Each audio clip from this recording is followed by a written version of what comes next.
жашы маған. Сен шынымен осылай өмір сүргің келеме? Қуыршақ сияқты жіпке байланған. Үзіп таста ол жіпті. Көзін ашып болса да көрмейесің ештеңе. Мен толық оқыспа, әлде бәрі кешпене. Айтатының өзі, ойлайтының тек тамақ. Санаңды торлап алған ба әлде қара жамау? Қозғалшы, сілкінші, айналаңа қарашы. Бұл әлемнің жоқ па сенде тетейді бір бағасы. Робот сияқтысың, бағдарламаң ескірген. Ақиқатты естімейсің, қолақтарың кесілген. Оян, досым меніңді қос, босқа өтпесін күн. Қараңғымда қамалып неге үндемей тұрсың? Бос кеуде бос сөз, бұл сенің шегің ба? Түсінсенше өмір бұл үлкен ойын тегінде. Меніңді қос,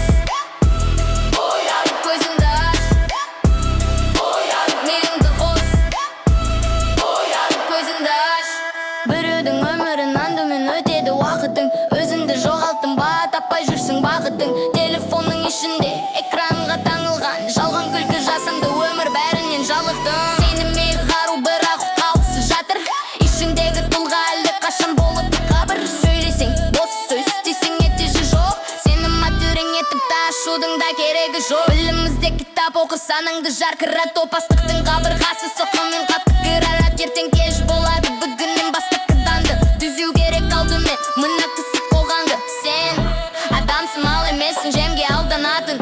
Сен жалысың, гүл емессің желге шатын. Жетті енді болды, өзіңді қолға ал. Бос кеуде боп өткенше нағыз тұлға боп қал. Сенен басқа ешкім сені өзгертпейді. Менді іске қос,